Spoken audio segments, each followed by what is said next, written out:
Hah? Ember cilik apa kades jadi jadian bisa.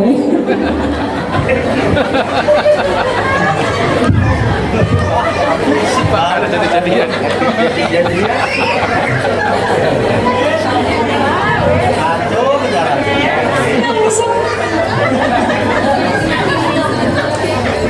Pak Kades ngapunten aku nangis loh. Enggak. Banyak dosa. Aduh. Enggak. Saya nyampe mana Pak Kades tadi? Lupa deh. Ember kecil, ember besar.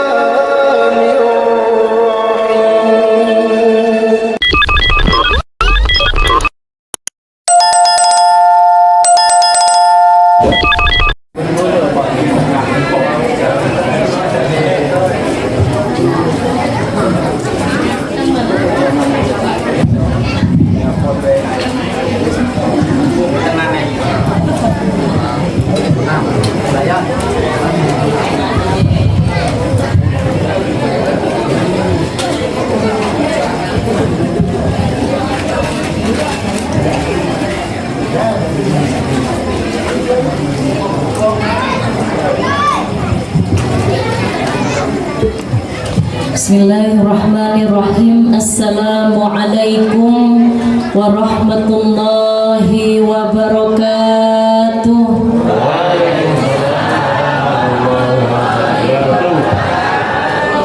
Pak Camat menjual tomat, yang beli harus dihormat. Kalau ngaku umat Nabi Muhammad, jawablah salam dengan semangat. Assalamualaikum warahmatullahi wabarakatuh.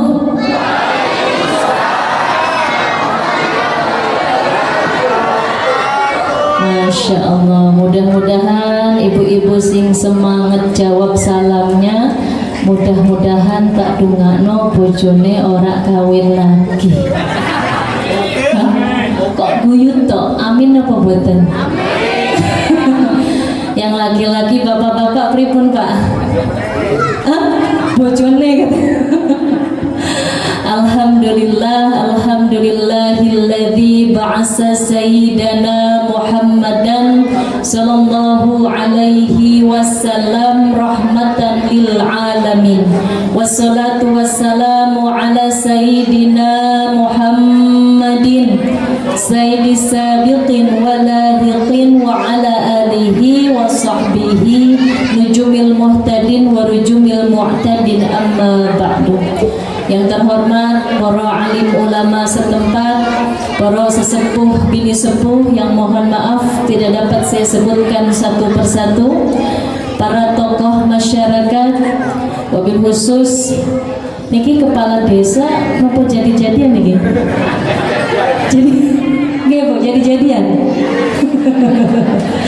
Kepala desa yang mewakili, wabil khusus juga untuk tim Yayasan Amanah Muslim Indonesia, seluruh ibu-ibu, bapak-bapak yang insya Allah dimuliakan oleh Allah. Pertama, marilah kita panjatkan puji syukur kepada Allah Subhanahu wa Ta'ala atas rahmat dan karunia-Nya kita masih diberikan nikmat iman, nikmat Islam dan ihsan, nikmat sehat wal afiat, nikmat panjang umur ibadah. Karena semua kenikmatan tersebut, alhamdulillah pada malam yang indah ini kita bisa hadir bermuajahah, bertatap muka di tempat yang insya Allah dimuliakan oleh Allah Subhanahu wa Ta'ala. Amin ya Rabbal. Salawat serta salam marilah kita sanjungkan keharibaan Habibina wa Syafi'ina wa Maulana Muhammad sallallahu alaihi wasallam. Bu, dengar-dengar di sini katanya rata-rata wong Jawa kabeh. Leres napa boten? Hah? Nggih, Pak. Kelihatan. Napa? Jawa edan katanya. Jawa Medan nggih. Masya Allah. Pantesan ini kayak saya ceramah di Tuban, Pak, di Jawa Timur. Nek wong Jawa niku nek disuruh maju memang angel. Tadi saya ketawa-ketawa di belakang, iki wong Jawa tenanan. Biasanya gitu, karena udah 2 kali kemarin sama tadi siang niku saya ngaji atau ceramah ngisi asli orang Riau niku paling depan malah. Nek jenengan ibu-ibu roto-roto paling belakang.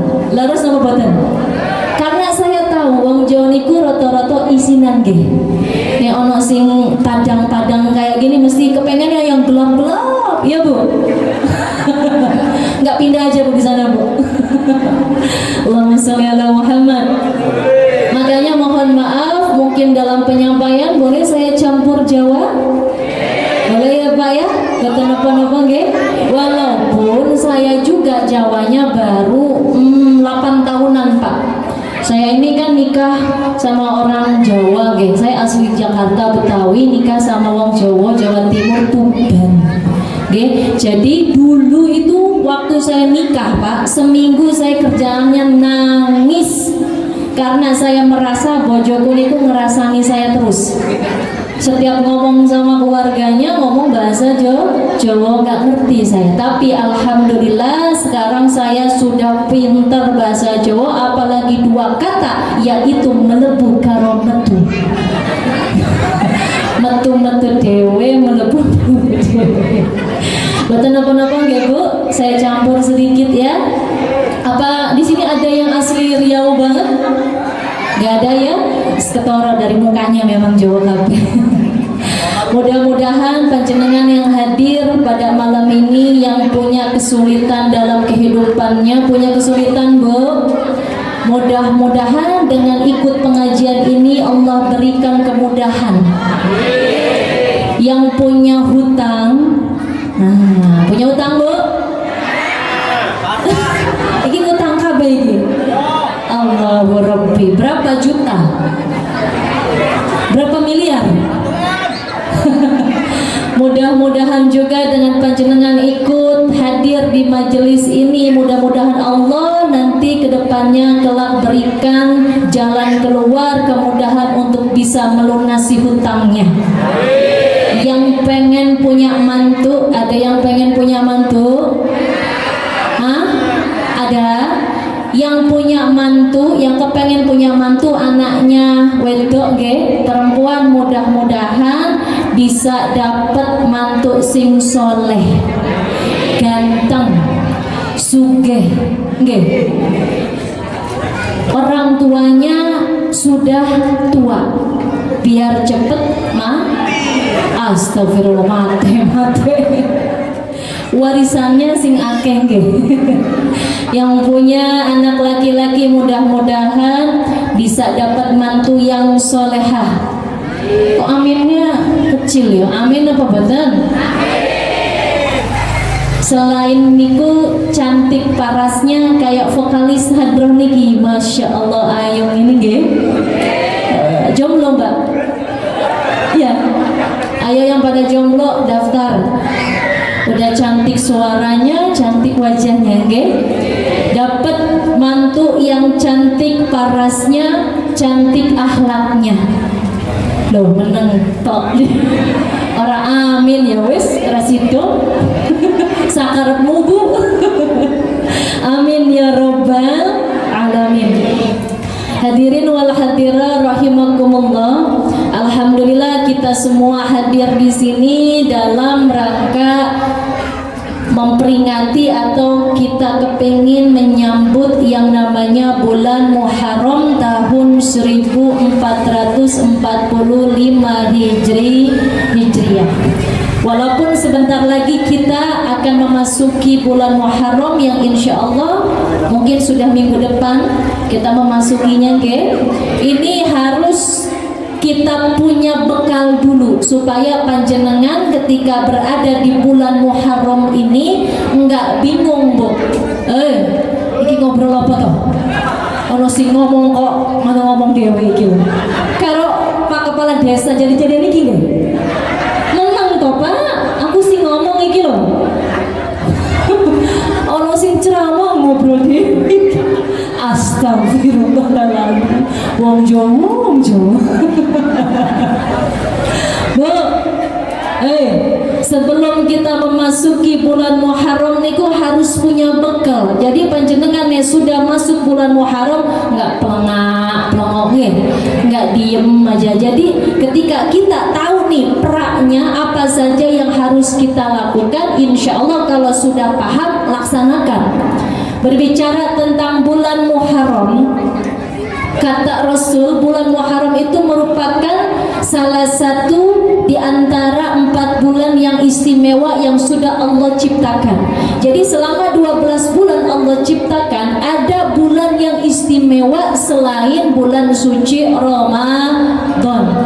Ada berapa bulan? Ada 4, makanya disebut bulan-bulan hurum atau bulan haram. Kok bisa dikatakan bulan haram? Karena Allah kepengen hambanya ini ketika panjenengan masuk di 4 bulan haram tersebut, ini kita dilatih supaya kita ini tidak melakukan hal yang haram, hal yang tidak disenangi oleh Gusti Allah.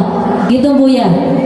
Makanya ada 4 bulan ini yang panjenengan harus pakem, ingat ketika di bulan tersebut harus senantiasa banyak-banyak bermuhasabah, banyak-banyak kita meningkatkan amalan ibadah kepada Allah Subhanahu wa ta'ala. Di antara 12 bulan kata Rasul, minha arba'atun hurum, ada 4 bulan yang dikatakan dengan bulan haram. Ada yang hafal? 1 bulan Dzulqa'dah, 2 bulan Dzulhijjah, 3 bulan Muharram, 4 bulan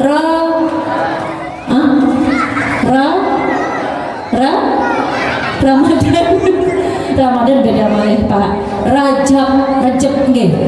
Niku 4 dikategorikan bulan-bulan haram.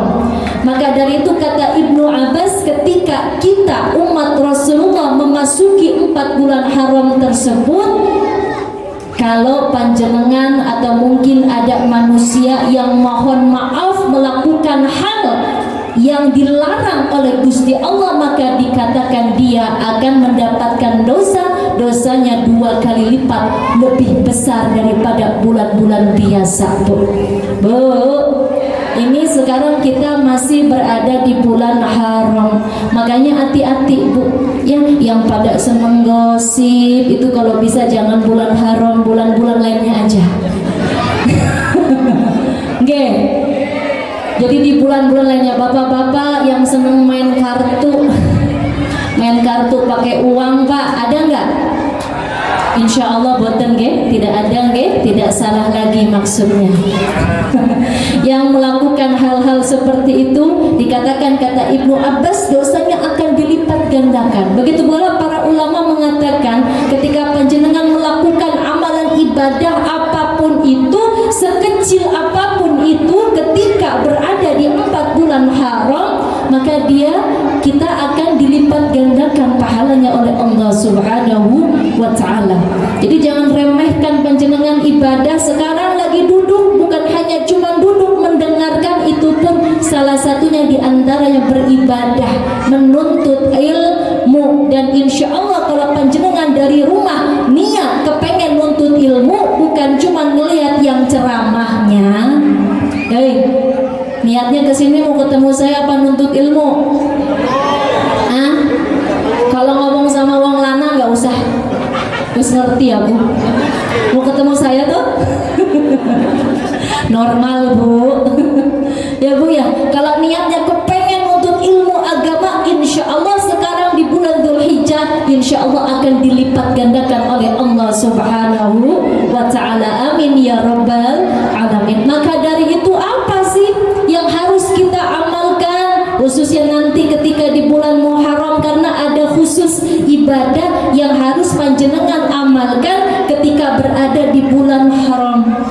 antaranya apa Bu? Satu, melakukan ibadah puasa, khususnya puasa Muharram. Bu, kapan puasa Muharram? Tanggal berapa?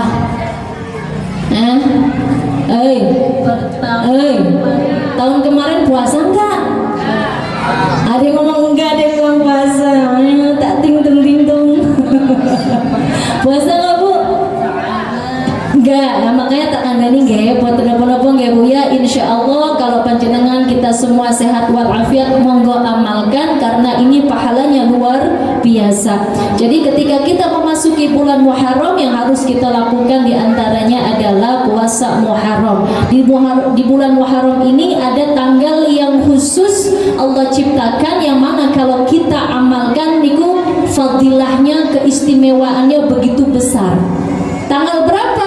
Khususnya pada tanggal 10 Muharram. Tolong diingat, kalau bisa taruh di handphone, monggo puasa pada tanggal 10 Muharram atau puasa Asyura. Tolong panjenengan ingat tuh tanggal berapa ya.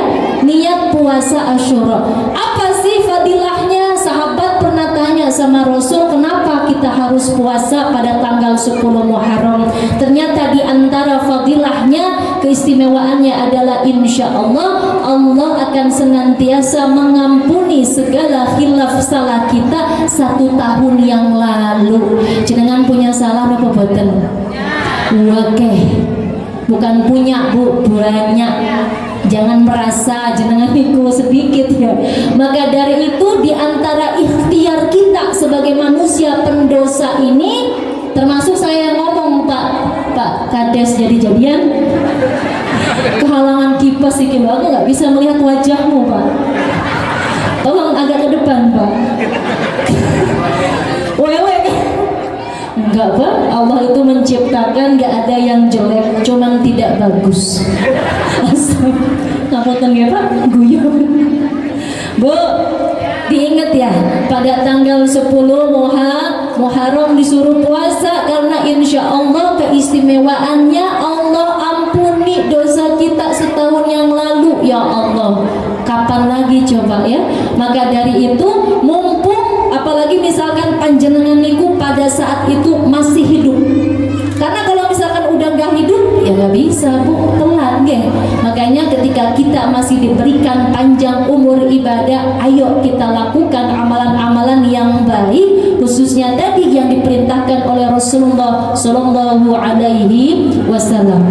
Tapi lebih cakep lagi, selain puasa Asyura, kita juga puasa pada tanggal 9 Muharram sebelumnya.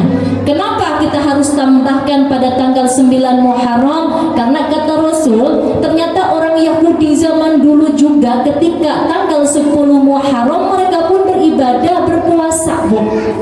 Maka Rasul menyarankan, kasih tahu kepada umatnya, kepada sahabatnya pada saat itu untuk menambah puasanya, ditambah sebelum pada tanggal 10 yaitu tanggal 11 untuk melakukan ibadah puasa.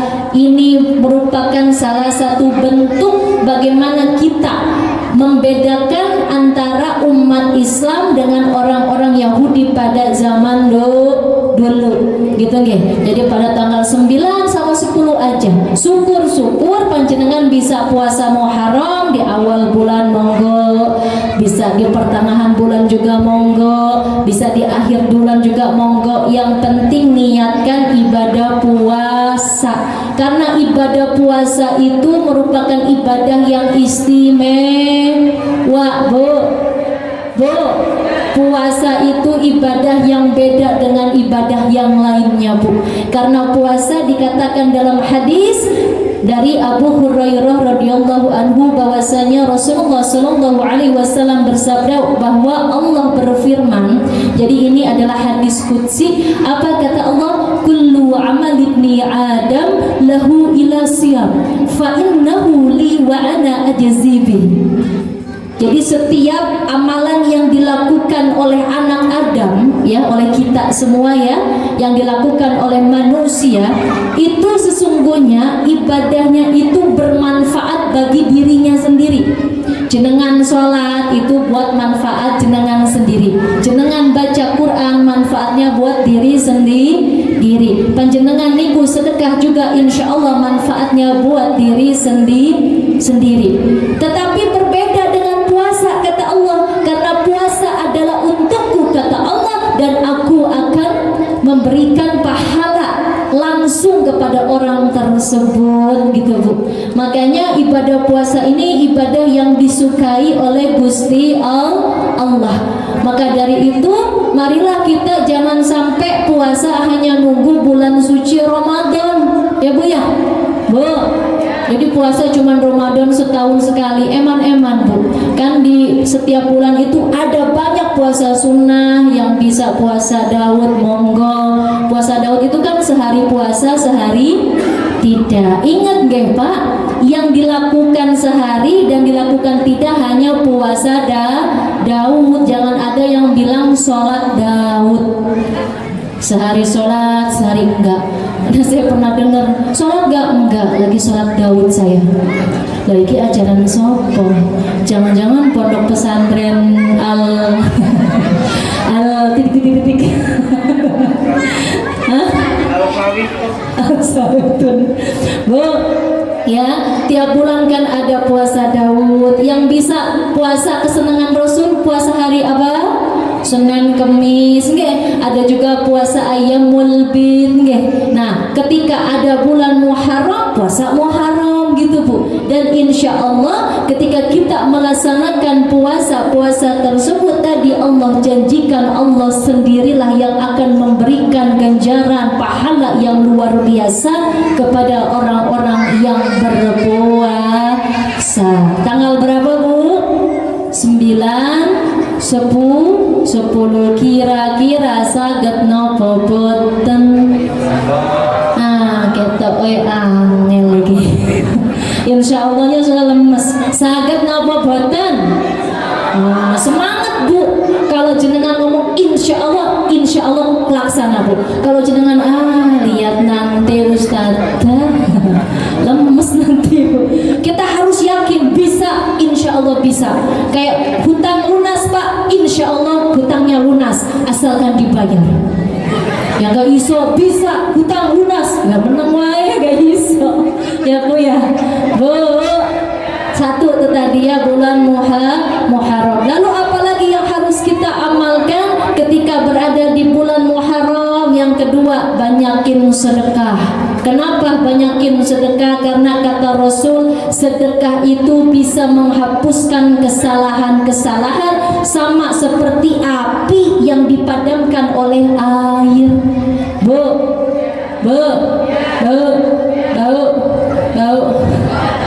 mandi kata ini kumus kabeh. Padahal saya yang kumus ya Bu. Bu, api itu ibarat kata dosa-dosa kita. Air adalah sedekah yang panjenengan keluarkan. Jadi kalau panjenengan ngerasa banyak salah, banyak dosa, apinya besar, maka dari itu air yang harus disiramkan kepada api tersebut harus banyak, harus sering. Ya, Bu. Contoh apinya begini Bu. Segini disiram sama aqua gelas, mati enggak? Kalau dia disiram pakai ember, mati. Apinya segini nih, segini loh Pak. Disiram sama ember, mati apa enggak? Ya embernya gede Bu, mati insya Allah. Nah kok bisa bilang enggak tuh? Hah? Ember cilik apa kades jadi jadian besar?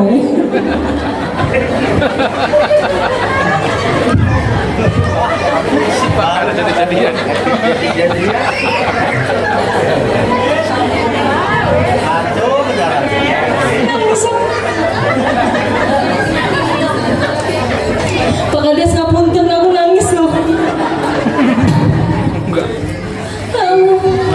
Banyak dosa.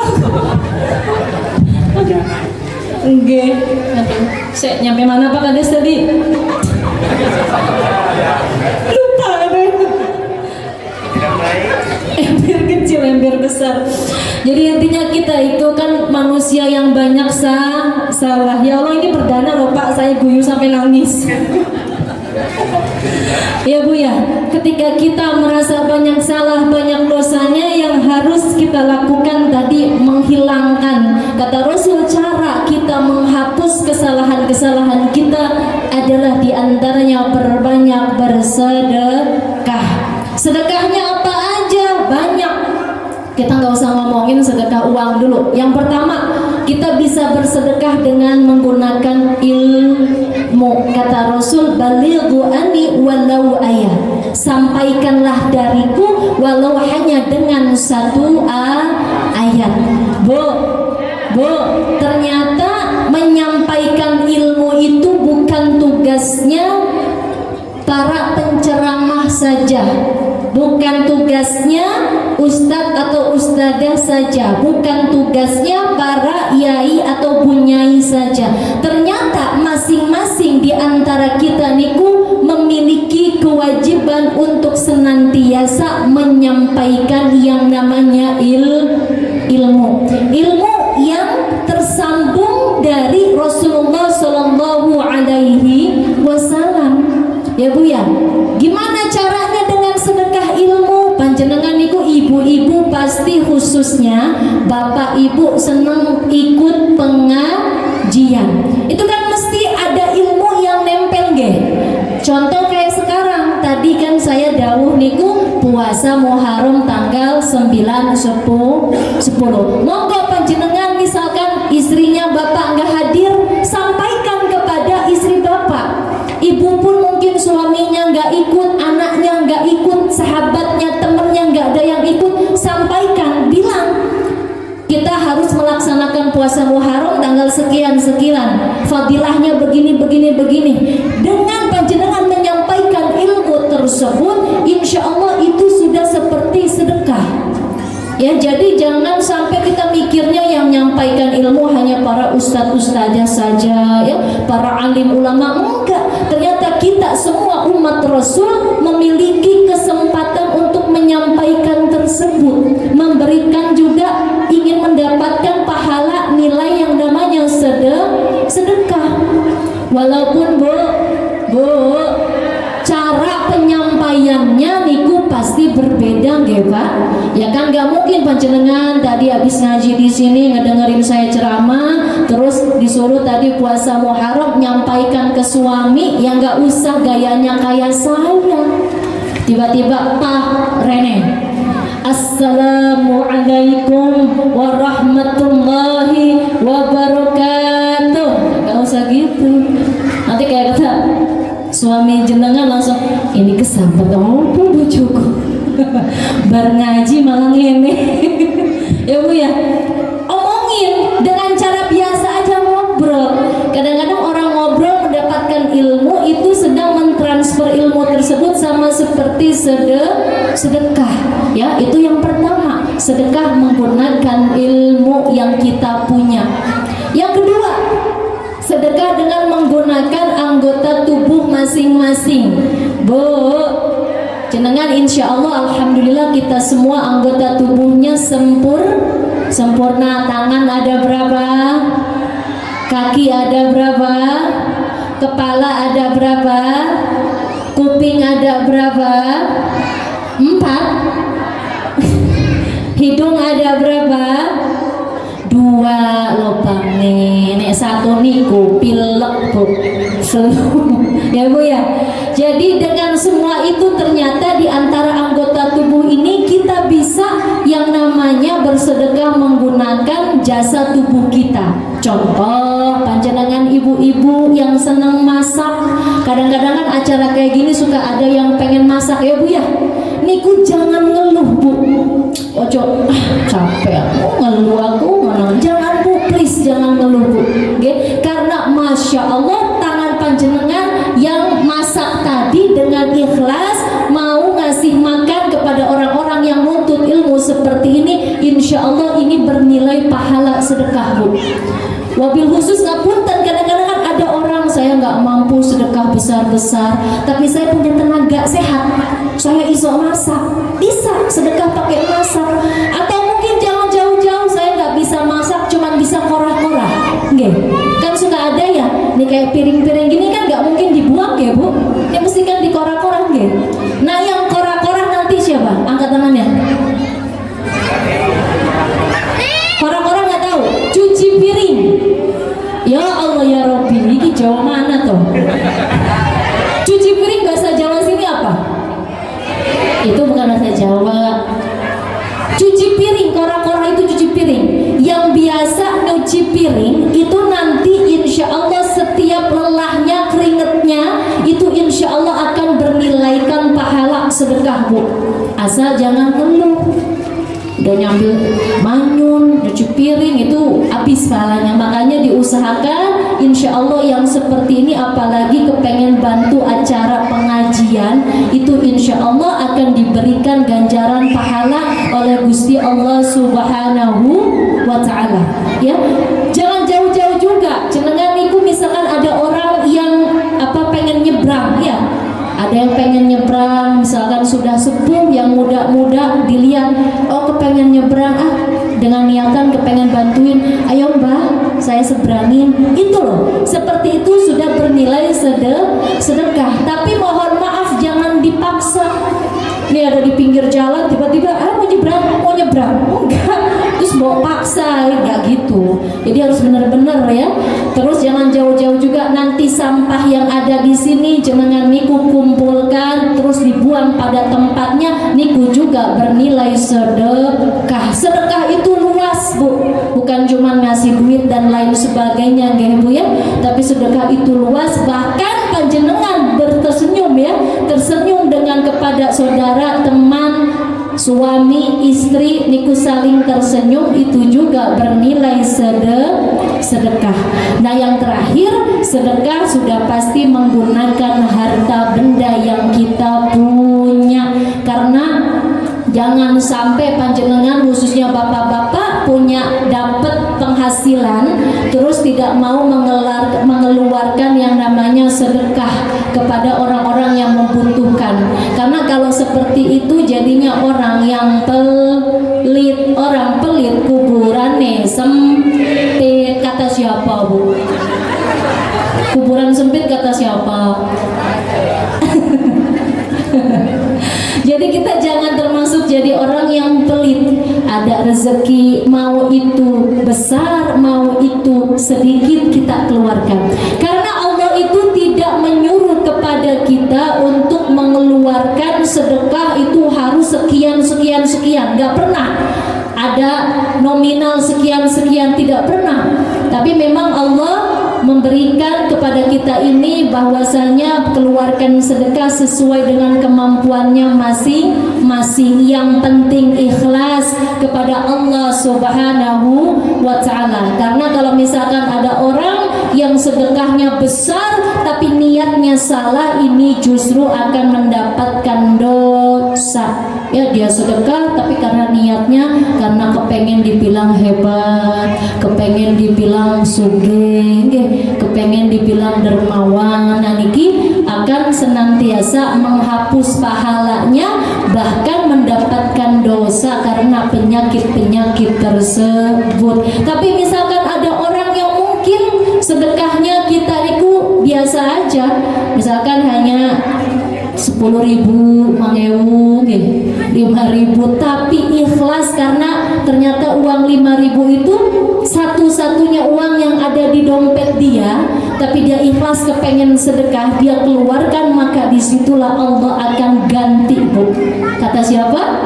Kata Rasulullah SAW juga pernah mengatakan bahwasanya Allah itu akan mengganti infak atau sedekah yang sudah dikeluarkan oleh hamba-hambanya.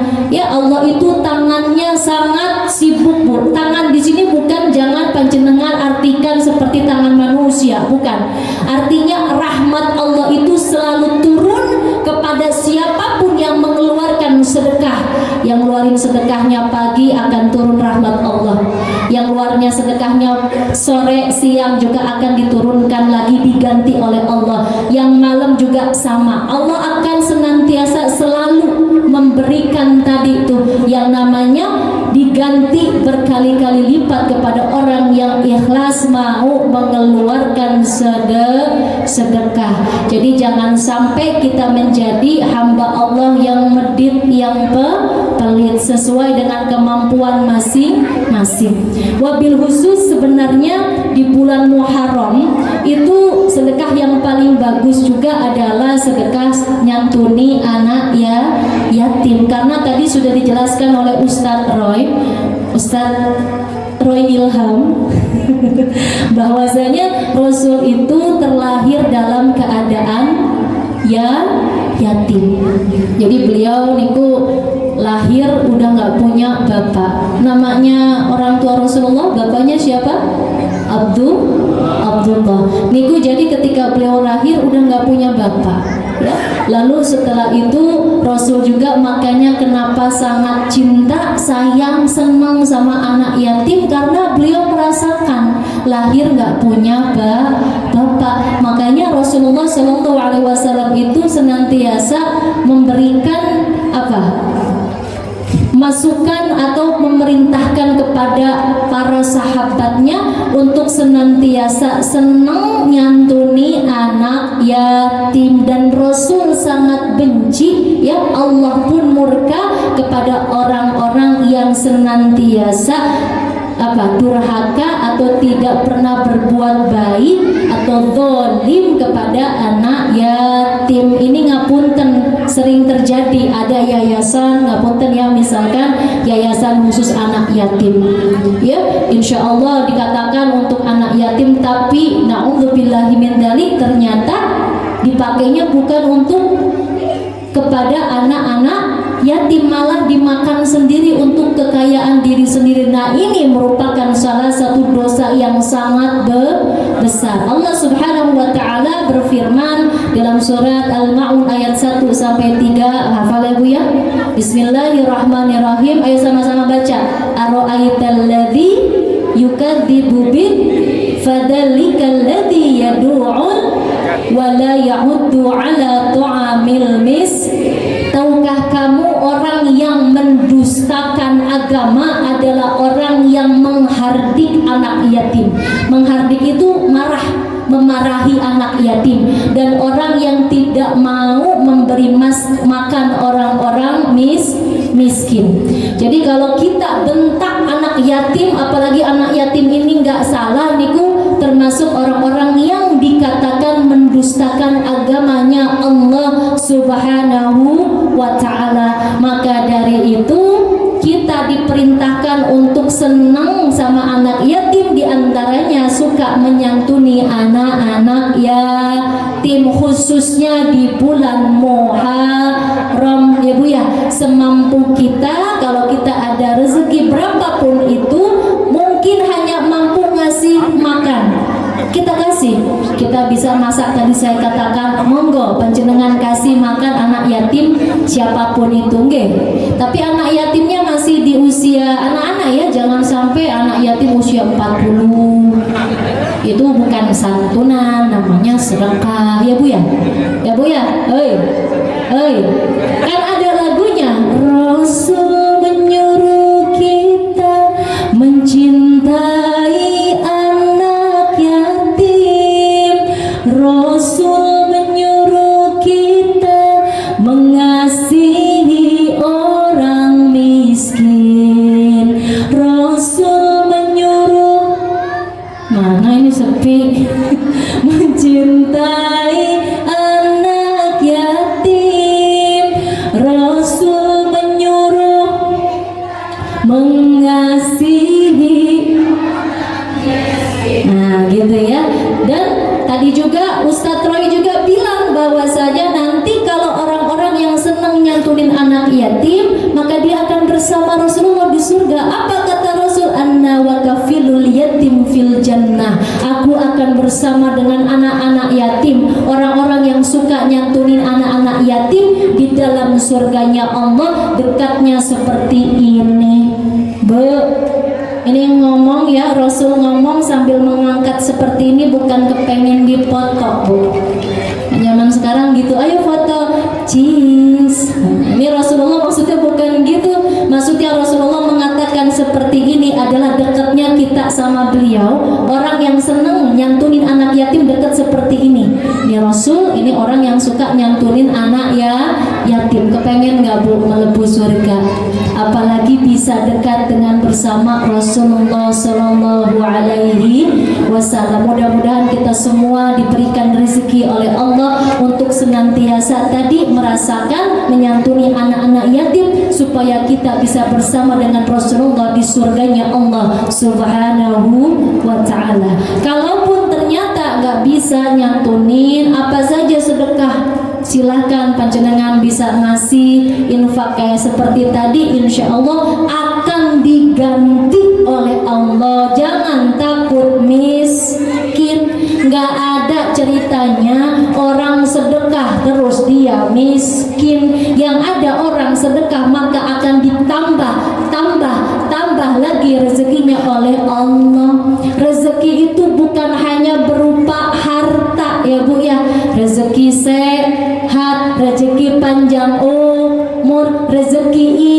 iman, rezeki punya suami enggak ya, enggak punya ya, kasihan. Kayak gitu ya Bu ya. Jadi mudah-mudahan kita semua yang hadir di sini senantiasa bisa mengamalkan itu semuanya. Wabil khusus saya yang bicara, amin ya robbal. Terakhir, supaya acara kita ini lebih berkah, juga kita kepengen dapat syafaat. Saya boleh selawatan? Boleh nggih Pak Kades jadi monggo tim hadroh, ayo kerja. Dan Masya Allah, ini kita nggak janjian, ijo-ijo baju kita. Oh jodoh ya. Ayo Allahumma sholli ala Sayyidina Muhammad. Mbak, selawat Joko Tingkir ya? Tahu? Oh, Insya Allah. Saya dulu apa jenengan dulu Mas? Kok Mas? Bapak-bapak Mas Pak. Salatullah salamullah ala taha Rasulillah. Salatullah salamullah ala yasin habibillah. Ala yasin habibillah. Semuanya salatullah salamullah ala taha Rasulillah.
senantiasa bermanfaat. Wabil khusus saya yang bicara, khususnya juga kepada jenengan yang mendengarkan ya Bu ya. Sebelumnya jangan kemana-mana dulu, karena insya Allah dari tim Yayasan Amanah Muslim Indonesia ada yang ingin disampaikan ya Bu ya, sampai doa ditutup. Sebelum juga supaya afdol saya kasih pantun, boleh? Burung cendana, burung cendrawasih, cukup sekian dan terima kasih. Ojo goyo Pak, belum selesai. Burung kakatua, burung merpati, burung lovebird, burung garuda, itulah nama-nama burung. Nungguin ya. Sama-sama kita baca ya Rabbi bil Mustafa baligh maqasidana waghfir lana ya wasi'al karami ya Rabbi bil Mustafa baligh maqasidana.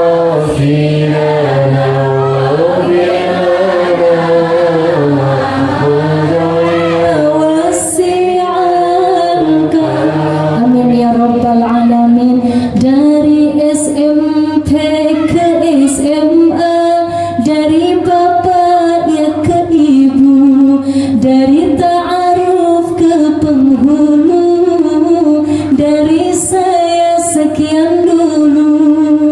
Wabillahi taufiq wal hidayah. Wassalamualaikum warahmatullahi wabarakatuh. Waalaikumsalam.